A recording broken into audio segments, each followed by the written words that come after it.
Bismillah. Innal hamdalillah hamdan katsiran thayyiban mubarakan fih. Wa asyhadu an la ilaha illallah wahdahu la syarikalah. Wa asyhadu anna Muhammadan abduhu wa rasuluh. Amma ba'd. Alhamdulillah, pada kesempatan hari ini ba'dal asr,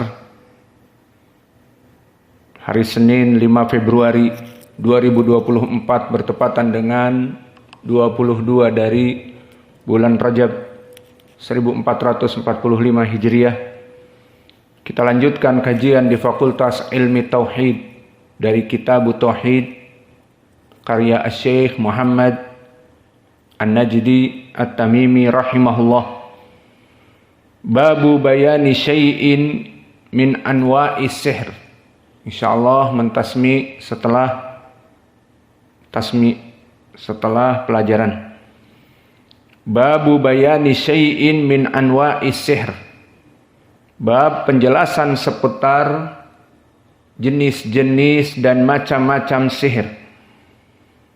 Qala Ahmadu haddatsana Muhammad bin Ja'far wa huwa Gundar haddatsana Auf an Hayyan ibn al-Ala haddatsana Qatanu ibn Qabisah an abihi annahu sami'a an-nabiy sallallahu alaihi wa ala alihi wasallam qala innal iyafata wat tarqa wat tiyarata minal jibti. Qala Auf al iyafata zajrut tayr wa tarku al khuta yakhutu fil ard wal jibtu qala al hasanu rannatu syaitan isnaduhu au isnadun jayyidun. Wali Abi Dawud wa Nasa'i wa Ibn Majah fi sahihihi al musnadi minhu. Maka di dalam hadis yang disebutkan, Syekh ingin menjelaskan tentang jenis dari permasalahan sihir yang macam-macam. Maka di sini diriwayatkan dari Qabisah bahwa beliau mendengar Nabi Muhammad sallallahu alaihi wa ala alihi wasallam, sesungguhnya iyafah, at-tarq dan tiyarah tergolong sebagai jibt dari jenis sihir, dari perbuatan syaitan. Dan kemudian berkata Auf, dan di sini yang diinginkan Auf perawi hadis. Berarti hadis ini, lafaz ini datang dari syarah perawi. Berkata Auf, iyafah adalah meramal nasib dengan cara menerbangkan burung. Maka sebagian dari dukun di zaman jahiliyah melaksanakan iyafah. Maknanya burung itu disangkarnya, dikagetkan dan dibuka, disuruh tebang. Maka terbang lari ke arah kanan, berarti menunjukkan hari kebaikan. Lari ke arah kiri menunjukkan hari keburukan. Seperti itu. Sementara wat-tarqa adalah dengan menggaris-garis di tanah. Maka di saat digaris-garis di tanah, nanti diketahui kata jin ke arah ini yang benar, ke arah sana yang baik. Garis ini menunjukkan arah yang buruk. Adapun tentang al-jibt, berkata Al-Hasan Al-Basri, itu adalah suara syaitan.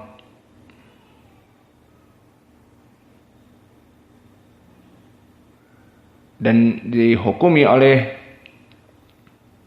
Syekh di sini, isnadnya adalah hasan.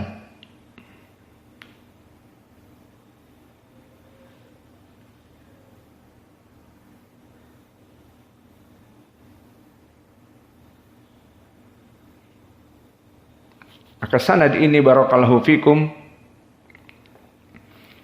diriwayatkan oleh Imam Ahmad tadi. Sanadnya disebutkan dari Muhammad bin Ja'far Gundar dan juga dikeluarkan oleh Ibnu Hibban, dan di sanadnya dari Qabisah Ibnu Mukharik, seorang sahabi.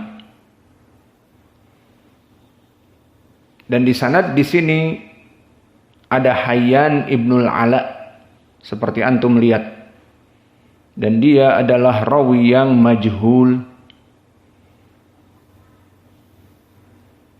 yang mana tidak diketahui oleh para ulama kedudukan beliau.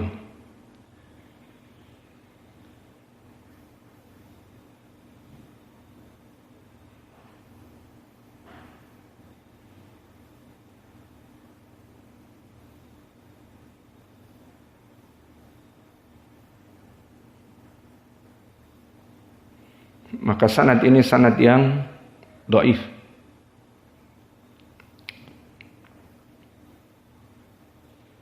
Wallahu a'lam. Kemudian beristidlal penulis dari jenis-jenis sihir, beristidlal dengan hadis Ibnu Abbas. Berkata Ibnu Abbas, qala Rasulullah sallallahu alaihi wa ala alihi wasallam, man iktabasa su'batan minan nujum faqad iktabasa su'batun minas sihr zada ma zada. Maka barang siapa yang mempelajari dari sebagian ilmu nujum, faqad iktabasa su'batun minas sihr, maka seakan-akan dia masuk kepada cabang dari ilmu sihir. Zada ma zada, semakin dia masuk banyak kepada ilmu nujum, ilmu melihat bintang, maka semakin banyak dia jatuh kepada sihir.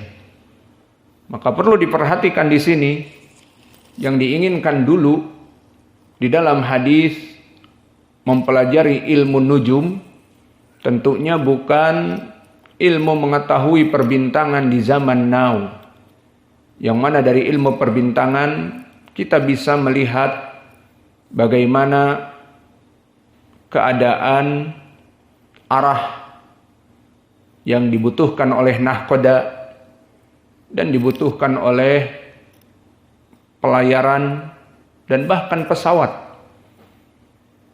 untuk membedakan arah bintang di utara, di selatan, itu dibutuhkan. Maka ini adalah perkara yang baik. Namun yang diinginkan di sini melihat kepada nujum, dan antum ingat bagaimana bintang-bintang seperti Sagittarius, bintang Cancer, bintang ini berbentuk seperti kepiting yang lahir di bulan demikian sampai bulan demikian. Nah, bagaimana nasibnya? Orang ini yang bintangnya Cancer berkepribadian buruk. Kenapa? Suka mencubit dengan kepiting, suka mencubit dengan kokopnya, atau kepiting itu mempunyai tangan yang besar dan sifatnya pemalu, bersembunyi di karang, dan rizkinya lancar, dan demikian dan demikian. Maka itu jelas masuk kepada sihir. Dari mana seseorang nasibnya ditentukan dengan bintang Cancer, bintang Sagittarius, dan perkara ini masuk kepada sihir. Itu yang kita ketahui dari kaleidoskop bintang-bintang. Kamu kelahiran tanggal berapa? Saya kelahiran tanggal sekian dan sekian. Oh, berarti bintang kamu Capricorn. Berarti bintang kamu Sagittarius. Dan Capricorn seperti bentuk itu, dan Sagittarius seperti bentuk manusia berkepala kuda, berbadan kuda, dan seterusnya. Aquarius adalah dewa air, berbentuk seperti air, dan seterusnya. Di arah mana? Dipelajari. Orang-orang yang mempunyai bintang ini nasibnya baik, nasibnya buruk. Maka ini jelas masuk dari an-nujum. Ataupun dengan mempelajari baik namanya apa saja.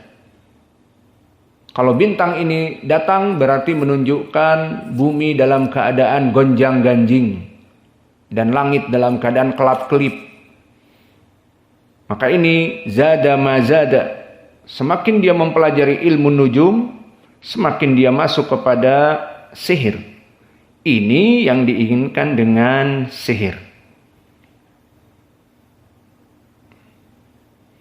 Adapun hadis Ibnu Abbas ini diriwayatkan oleh Imam Abi Daud dan juga sanadnya sahih dan disahihkan oleh Syekh kami Muqbil Al-Wadi'i di Sahih Al-Musnad.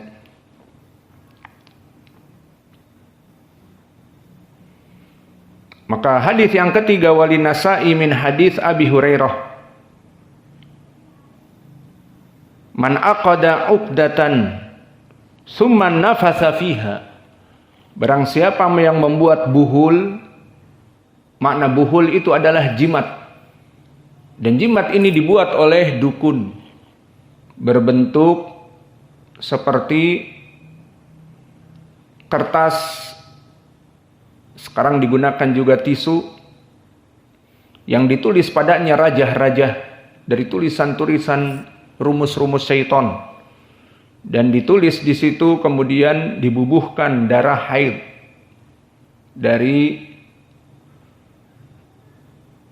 darah haid yang diambil dari macam-macam. Bisa langsung dari darah haid ataupun dari pembalut dan ditambah dengan rambut yang diinginkan untuk disihir ataupun kuku. Dan sekarang lebih mudah dari itu, foto. Maka orang-orang yang suka selfie mudah sekali sekarang terkena sihir. Diambil dari fotonya baik di media sosial, maka diambil mudah. Sehingga jin pun butuh kepada perantara. Siapa yang mau disihir, ini fotonya. Jadi dia mencari seperti orang di foto tersebut. Kalau di zaman dulu dengan kuku dan rambut perantaranya. Dan dulu Nabi Muhammad SAW di hadis yang muttafaqun alaih disihir oleh orang Yahud, disimpan di bi'ir, di sumur yang sudah rusak airnya, maka diambil dari rambut Nabi. Maka di sini man aqada uqdah, barang siapa yang membuat jimat dan membuat buhul, ikatan untuk praktek sihir yang tadi sudah siap. Dari ikatan itu ada rajah-rajah, pujian-pujian kepada iblis dan syaitan. Kemudian ada dari darah haid perempuan tersebut, dan dari rambut, dan dari kuku, dan dari apa saja, dan ditambah yang lainnya. Summa nafatha fiha. Kemudian dibacakan mantra-mantra, selain tadi ditulis maka dibaca was was was was was was. Kemudian tuh seperti ruqyah. Faqad sahara, maka dia termasuk dari bentuk sihir. Wa man sahara faqad asyraka, dan barang siapa yang melaksanakan sihir dia telah musyrik. Wa man ta'allaqa syai'an wukila ilaih, dan barang siapa yang menggantungkan sesuatu berarti dia telah mewakilkan kepada sesuatu tersebut. Maka hadis ini barakallahu fikum diriwayatkan oleh Imam An-Nasa'i dari jalan Abbad ibnu Maisarah al-Minqari Anil Hasan an Abi Hurairah.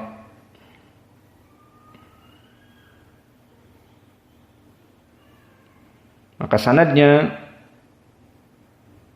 sanad yang dhaif. Abbad ibnu Maisarah al-Minqari itu penyakitnya yang mana dia dhaif. Dan yang kedua, inqita.